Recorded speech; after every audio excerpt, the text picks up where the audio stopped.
a 122 King Road? He answers my question live. No idea. That was a short one. No idea. Why didn't anyone mention blood on the 911 call or wait? And this has been a bone of contention for many. Yep. This has been a bone of contention for many, right? Because I know what people are going to say. I know what people are going to say. They're going to turn around and say they didn't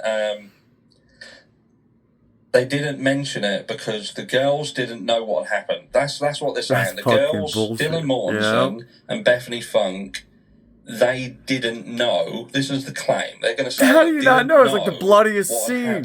To the it was rest so of the bloody. In the house. They didn't see any blood. Not a drop of blood. So what they'll then lead you to believe is that Hunter, he goes to the room. He didn't see any blood across the scene.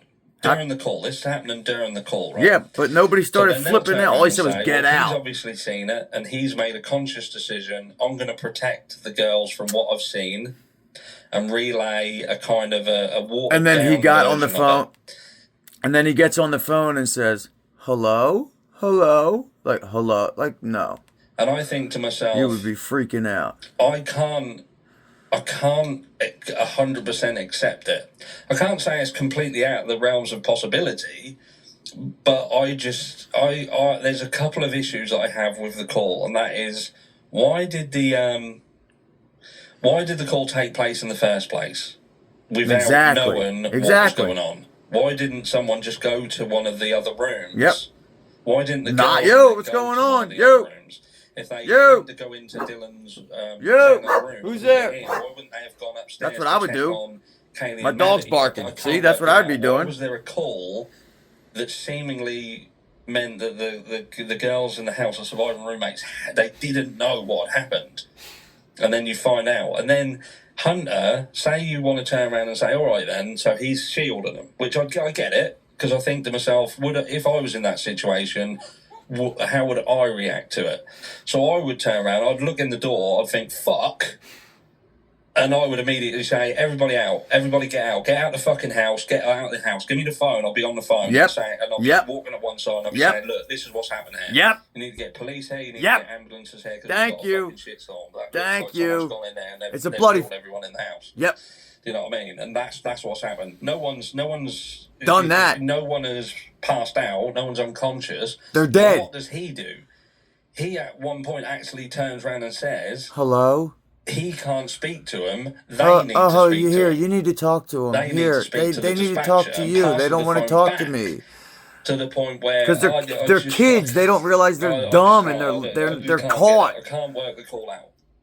They're kids. But what I'm understanding and what I have to understand and appreciate is... Thank you, buddy. When I think about the call, I'm coming at it from a perspective that I've looked at every single thing, right? So I understand that if you see that call and listen to that call, if you listen to that call and you are someone who went into that call firmly believing Brian Koberger did this crime, especially if you're someone who absolutely fucking believes that he did it and you're not interested in hearing anything else, then you're going to hear that call differently than someone who's gone into that call thinking, hold on, we don't know if that's his car. There was no DNA in there. Zero DNA. There was nothing found in no blood. There's been a load of shit and lies propagated in the public.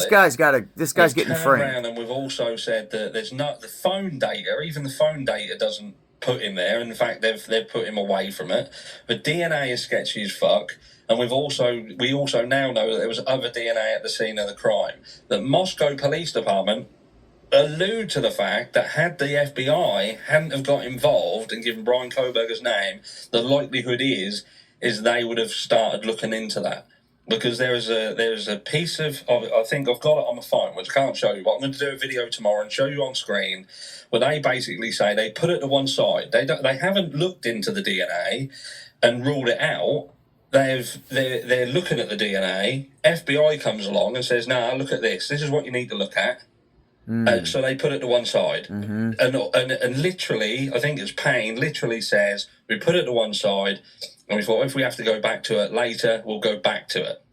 But they never do, because they go down this route with Brian Brian Koberger. And I Koberger. believe at that point, this is just confirmation bias. Now it's they've been told, confirmation "That's your bias. guy." I agree So it's with you now about 100%, finding every Harsh. single thing you can to make him fit. 100%. Point being, because of all these other things, I go into that call with a different set Yes. of eyeballs. Fuck different yeah. set of eyeballs or airballs, because you're hearing it.